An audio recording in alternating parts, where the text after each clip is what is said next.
Mardi 6 mars 2018, messieurs, dames, bonsoir et bienvenue à ces 19h45 de la télévision Labari.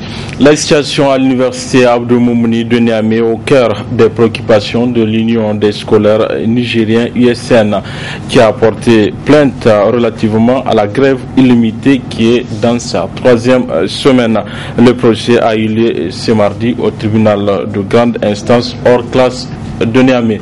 Le reportage avec Nafissatou Hassan et Chebou Gisso. Tout est parti d'une altercation entre les membres de la CASO et un enseignant-chercheur à l'université Abdou Moumouni. Il y a de cela une quinzaine de jours où depuis, le SNEX a décidé de partir en grève illimitée en posant comme condition la dissolution pure et simple de cette institution sécuritaire de l'université. Un bras de fer qui les a amenés devant les juges. Nous faisons une lecture assez d'abord particulière de cette audience de ce matin qui a opposé le SNEX au comité directeur, donc passant par la section INUN qui a été victime, n'est-ce pas, des actions émotionnelles des anciens chercheurs de l'université de Niamey ou disons du SNEX en général. Nous avons demandé, ou notre avocat a demandé au juge de constater d'abord les caractères non fondés ou non personnels de la grève des anciens chercheurs à travers, en tout cas, un raisonnement assez clair et particulier. Vous savez, ces anciens chercheurs se sont lancés dans une épidémie de grève illimitée, d'abord à l'ère coutumier, parce que je vous rappelle que ces anciens chercheurs ont toujours été en grève. Pour ne pas aller au fond, pour ne pas assez énerver la population ou nos parents à retirer totalement leur confiance à ces anciens chercheurs, je vous dis que les anciens chercheurs ont toujours été dans une grève illimitée. En fait, c'est juste un caractère de les rendre formel. Nous avons montré et démontré au président du tribunal le caractère non personnel et d'abord illégal de la grève entamée illimitée des anciens chercheurs. À travers, quand vous le voulez, du premier point jusqu'au dernier point, la dissolution de la CASO qui n'est pas d'abord, on ne demande pas à l'USN qui est régi par les textes reconnus par la conférence nationale souveraine de dissoudre une commission de parlement d'une section. Et nous avons aussi fait comprendre qu'il est pratiquement impossible d'exclure un composant, n'est-ce pas, d'une institution dans les instances délibératives. Nous avons aussi fait comprendre que les franchises universitaires ne sont pas violables. C'est des règlements, c'est des textes régis par, en tout cas, balisés par un cadre hautement juridique. Nous avons estimé que les enseignants devront attendre le rapport de la conclusion de la commission d'enquête installée par leur recteur, ou notre recteur, disons bien. Au finish, nous avons soutenu l'illégalité et leur avocat a soutenu d'abord que le président devait se déclarer incompétent en la matière. Et je pense bien que le droit sera lié. Nous croyons, nous avons confiance à la justice et nous savons que c'est des juges compétents et des magistrats qui vont trancher afin que les fils des paisibles citoyens puissent retourner dans les facultés et que ces enseignants à la disposition de l'université retourneront dans les facultés au risque en tout cas d'encourir des sanctions venant de l'État. À ce jour, la grève continue au niveau de l'université Abdou Moumouni en attendant le délibéré du procès prévu pour le 13 mars prochain. Je vous donne lecture de ce communiqué avant la suite de ce journal, la communiqué de presse de l'ONG SOS Femmes et Enfants Victimes de Violences Familiales. L'ONG SOS FEV récompensée en Finlande le mardi 6 mars. Notre structure, l'ONG SOS FEV, recevra le premier prix international sur l'égalité des genres du gouvernement finlandais décerné pour la première fois en décembre 2017 d'un montant de 150 000 €. Ce prix a pour but d'honorer et reconnaître à sa juste valeur le travail et l'engagement des défenseurs de la dignité humaine et des droits humains à travers le monde. L'objectif de ce prix est de promouvoir l'égalité des sexes dans le monde entier. Premier récipiendaire de ce prix international, l'ONG Femmes et Enfants Victimes de Violences Familiales a été créée en novembre 1998 avec pour objectif général de contribuer dans la défense des droits des couches les plus vulnérables de notre société. Sa mission essentielle est de lutter contre toutes les formes de violence et discrimination dont sont victimes les couches vulnérables, en l'occurrence les femmes et les enfants, à travers des actions multiples et multiformes pour une société nigérienne sans violence familiale. À ce titre, elle mène des actions de sensibilisation, d'information, d'éducation et de plaidoyer pour une réelle prise de conscience sur la gravité du phénomène, trouver des moyens d'y remédier, mais également œuvrer à la prise en charge sanitaire, économique, psychologique et une assistance judiciaire des victimes au niveau de son centre de prise en charge holistique des violences basées sur le genre. Ces prix témoignent, si besoin est, du dynamisme, de la persévérance et du précieux travail de l'ONG SOS Femmes et Enfants Victimes de Violences Familiales dans la lutte contre le phénomène de violence familiale contre les femmes et les enfants du Niger sur toute sa forme. Ce prix sera remis à SOS FEV à travers la personne de sa présidente Mariam Moussa par la chancelière allemande Angela Merkel ce 6 mars à Tamperholt en Finlande. En prélude à la journée internationale de la femme qui sera célébrée le 8 mars prochain, la Congafen et la coordination intersectorielle de lutte contre le sida a organisé une journée d'information et d'action avec les femmes leaders sur la débauche des jeunes filles et la situation de l'épidémie et de la riposte de VIH-Sida. Le compte rendu de cette rencontre avec Areta Salah et Sadou Doumi. La débauche des jeunes filles et la situation de l'épidémie et de la riposte au VIH au centre d'une journée d'information et d'action avec les femmes leaders. La présente conférence est une action de synergie et de collaboration entre la coordination des ONG et associations féminines du Niger, Congafen, et la coordination intersectorielle de lutte contre les IST VIH-Sida. Cette journée d'information vise à sensibiliser les femmes leaders du danger que courent les jeunes filles qui se jettent dans la débauche. Cette cérémonie qui nous regroupe aujourd'hui cadre parfaitement avec les stratégies nouvelles de notre structure. Ces thèmes arrivent à point nommé, car depuis un certain temps, des scènes macabres, sous forme de vidéos, font les chroniques sur les réseaux sociaux. Aussi, force est de constater que de plus en plus, nos jeunes filles et garçons s'adonnent à des comportements inquiétants, tant du point de vue moral que par rapport à la préservation de la quiétude sociale. Or, ces comportements ne sont pas sans conséquences, comme l'a notifié l'UNICEF, je cite, le sida reste la première cause de mortalité chez les jeunes âgés de 10 à 19 ans en Afrique. Je voudrais inviter toutes les femmes, en tant que mères, épouses, sœurs, filles, etc., à s'unir autour des idéaux de lutte contre les VIH-Sida, et que je suis consciente que si les femmes adhèrent, nous pouvons éradiquer ces fléaux, car selon un adage, il est dit que c'est que la femme veut, Dieu le veut. Face à ce phénomène très préoccupant, le ministère de la promotion de la femme et de la protection de l'enfant a d'ores et déjà entrepris des actions visant à réduire ce phénomène. Aujourd'hui, je pense que voilà une thématique que nous allons continuer à partager avec nous, avec vous les mères. Parce que aujourd'hui, quand on dit jeune fille, on dit la mère d'abord. Donc nous sommes là, nous avons mis tous les dispositifs pour voir comment, parce que nous, notre mission, c'est celle de protéger et non de réprimer. Mais comme il a été instruit aussi au niveau du ministère de l'Intérieur de mener un combat, de nous aider à mener ce combat, déjà sur la place, je pense que il y a beaucoup de choses qui se font quand par exemple on sillonne les quartiers, la police qui est là, elle contient donc ce phénomène. Nous avons fait un schéma. Si on nous amène les filles, nous avons des centres de transit que nous pouvons, n'est-ce pas, où nous pouvons amener ces filles les sensibiliser et ensuite les livrer à leur famille. La Congafen s'engage à travers cette journée d'information à accompagner tous les acteurs œuvrant dans le domaine pour montrer qu'elle est soucieuse de la situation des jeunes filles qui sont dans la débauche et des personnes vivant avec le VIH.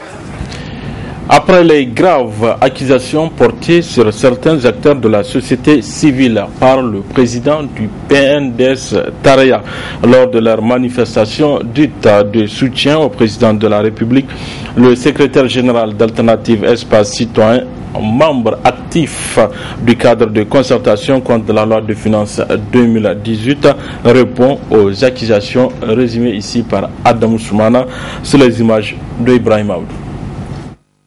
Lors de la manifestation qualifiée de soutien au président de la République par ses organisateurs de la mouvance présidentielle, le président du PNDS Taraya, dans son discours prononcé à cette occasion, a jeté l'anathème sur certains acteurs de la société civile nigérienne. Au rang de ces derniers se trouve Moussa Tchangari et sa structure Alternative Espace Citoyen, accusés d'une manière à peine voilée d'être un des soutiens au présumé militaire putschiste de décembre 2015. Il parle de putschiste. Il y a eu un procès de ce putschiste. Lui-même, il a dit ils ont été condamnés. Bon, s'il a des éléments comme quoi Alternative fait partie, pourquoi Alternative n'a jamais été cité, même à titre de témoin, dans le cadre de ce procès? S'il veut, il n'a qu'à faire un nouveau procès ou un nouveau dossier contre Alternative, avec des éléments qu'il peut mettre à la disposition de la justice pour dire Alternative a des liens quelconques avec des putschistes, etc. Nous, dans tous les cas, on ne connaît personne. On ne travaille pas avec des militaires. Et le coup d'État, il y en a eu dans ce pays. Chaque fois qu'il y a eu des coups d'État, les gens n'ont qu'à seulement se souvenir pour voir en fait qui ont d'une manière ou d'une autre coopéré avec des putschistes, qui ont profité de tous les putschs qu'il y a déjà eu, qui ont déjà eu à appeler à des putschs dans ce pays-là. Ils essayent de conjurer quelque chose qu'ils pensent qui se met en place contre eux. Ils pensent que oui, peut-être qu'il y aura un putsch. Ils pensent que oui, peut-être qu'il y a une insurrection, etc. Toutes ces choses-là, c'est eux, ils sont hantés par ces choses-là. L'espace France Fanon d'Alternative Espace Citoyen serait également, selon le président du PNDS, le repère des petites mains à la solde de l'opposition politique. Une accusation rejetée en bloc par le secrétaire général de la dite association. Mais le siège d'Alternative là, il est ouvert, c'est un lieu public. Quand on fait une conférence, tout le monde peut être invité, n'est-ce pas? Le siège d'Alternative est ouvert même à des ministres, etc. Combien de ministres sont passés ici? D'ailleurs, des gens qui sont des fonctionnaires de l'État, des ministres sont passés ici, participer à des activités. On a dressé une tribune pour eux, pour délivrer ce qu'ils ont à faire. On fait des activités auxquelles on invite tout le monde. Donc, des gens de l'opposition peuvent venir, des gens qui peuvent être de n'importe différents courants peuvent se retrouver ici pour parler. Et d'ailleurs, lui-même un jour, il va venir ici. S'il ne vient pas en qualité de ministre, un jour il viendra en qualité de simple citoyen, comme je pense que lui ou certains de ses camarades ont eu à le faire ici. Ils viendront un jour, Inch'Allah, si Dieu nous prête longue vie, si nous existons encore, et même si ce n'est pas au sein d'Alternative, ils iront un jour au sein d'une organisation de la société civile, parce que je pense que personne ne peut cracher sur ça. Nous sommes des organisations ouvertes, nous sommes dans notre rôle d'être ouvert à tout le monde. Face à ces énièmes accusations portées par les tenants du pouvoir contre l'association Alternative Espace Citoyen, Moussa Tchangari décide. On les laisse dans sa défensive. Aujourd'hui, ils ont peur, ils pensent que quelque chose va leur arriver. Moi, je suis en train de remarquer seulement qu'ils travaillent activement à ce qu'ils craignent leur arrive justement. Ils l'auront vraiment cherché. Un gouvernement à sa place, c'est de rester là où il devait être pour résoudre les problèmes. Maintenant, ils sont dans la rue. Et je crains fort qu'ils soient dans la rue pour de bon. Eh bien, ils vont faire eux-mêmes qu'ils vont être dans la rue. Et ce n'est pas Alternative qui va les mettre vraiment dans la rue. C'est eux-mêmes qui sont en train de se mettre dans la rue. Et en se mettant dans la rue, je pense qu'ils risquent de rester dans la rue pour de bon.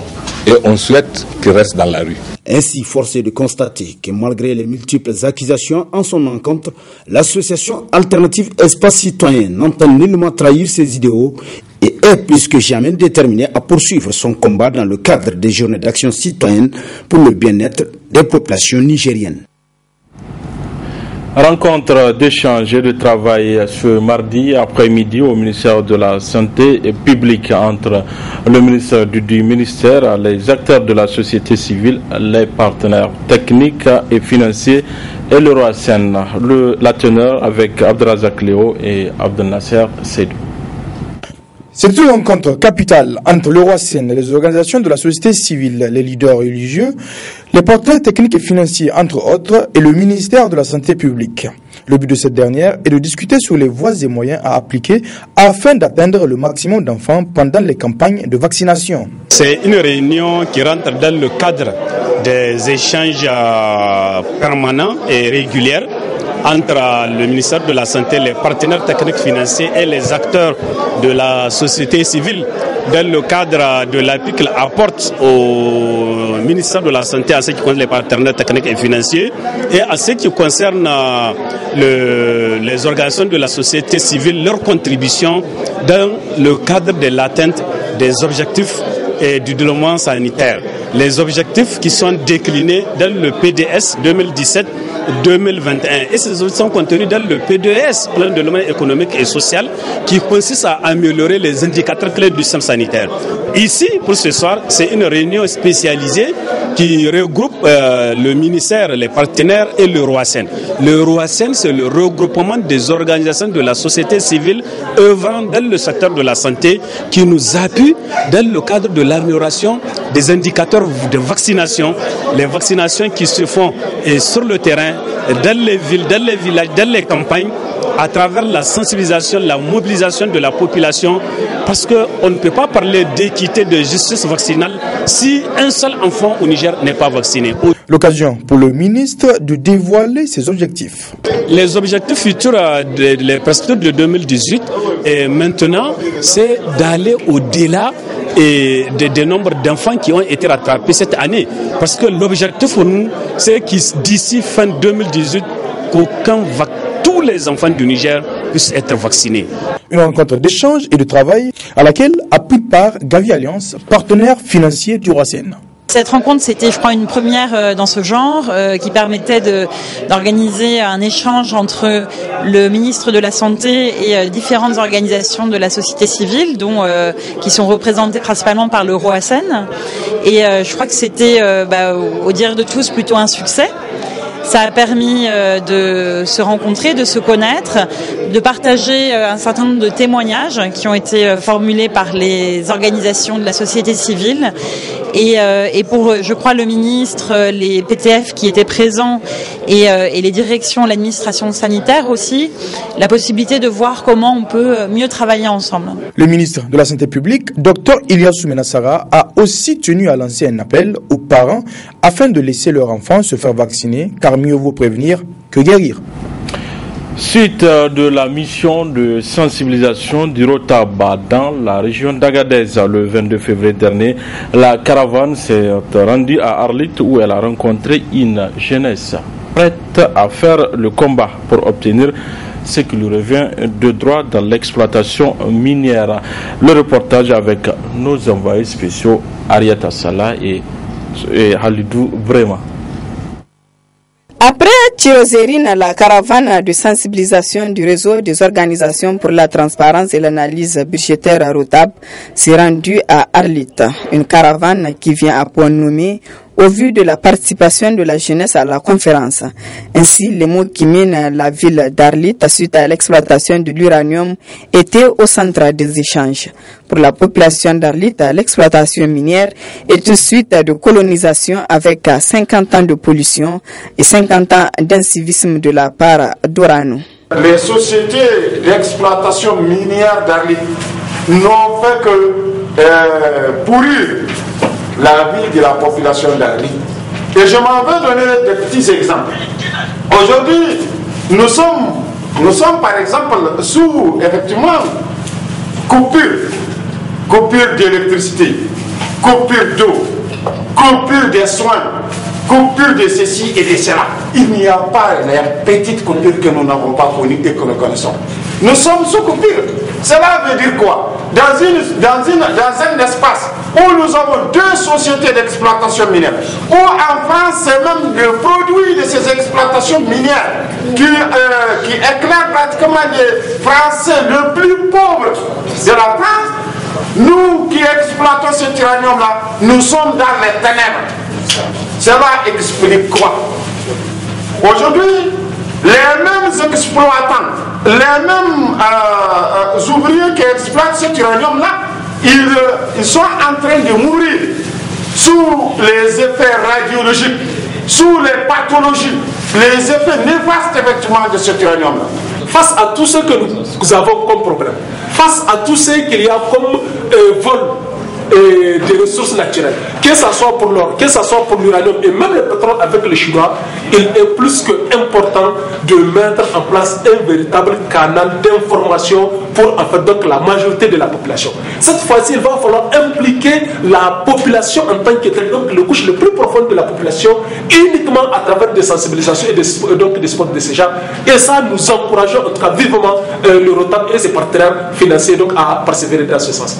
Et il est également souhaitable de voir avec donc tout ce qu'il y a comme représentation, donc les différents points focaux donc à l'intérieur du pays, d'organiser une marche pour dénoncer en fait donc les abus des sociétés qui exploitent donc nos ressources naturelles.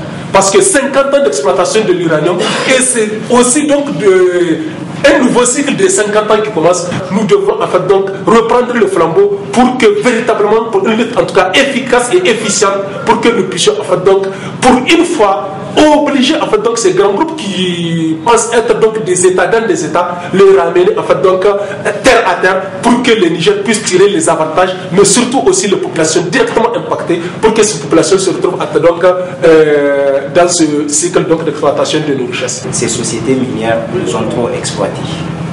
Il y a lieu qu'une justice soit faite à l'égard de la population d'Arliette et à l'égard du peuple nigérien tout entier. S'il vous plaît, il est temps que nous prenions nos responsabilités. Le ROTAP entend encourager les localités dans la recherche de solutions aux maux qui les minent, a déclaré Madame Ousmane Naoumi, chef de la délégation de cette mission. Il y a une conscience qui est en train de se développer au niveau local, que ces entreprises, que la richesse ne profite pas à la population locale, ne profite pas au peuple nigérien en général.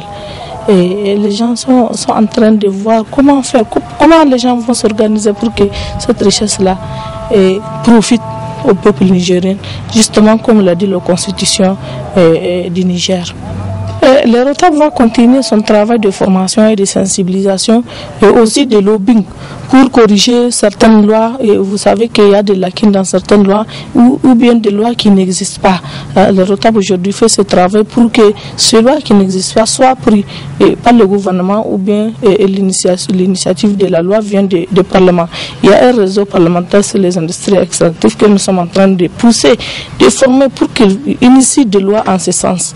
Et je sais que c'est pas facile, c'est difficile, mais nous n'allons pas nous décourager. Nous allons continuer à travailler avec la population nigérienne en général, les élus locaux, les élus au niveau national et la population elle-même pour que vraiment les ressources naturelles du sous-sol profitent à la population nigérienne.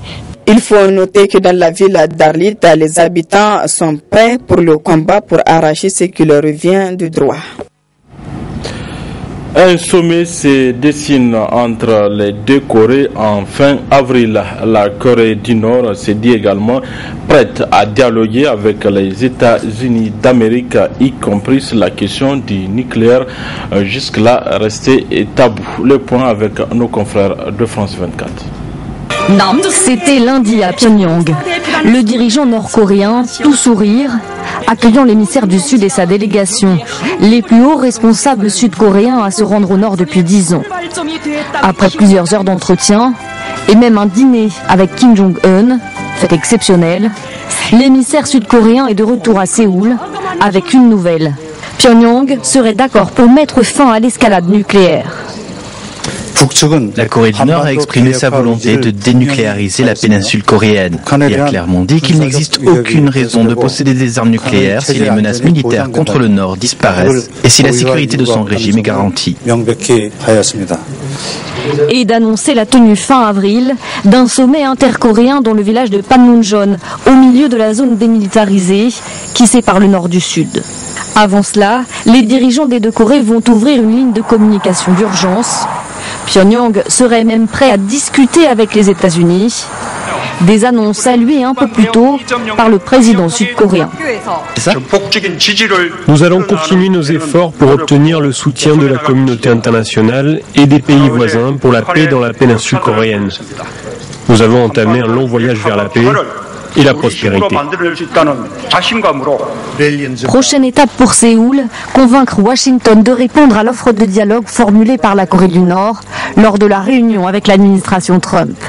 Jusqu'ici sceptique, le président américain parle désormais de progrès possibles sur le dossier nord-coréen. Voilà, messieurs, dames, c'est tout pour ces 19h45 de la télévision Labari. Merci à vous de l'avoir suivi. Au revoir.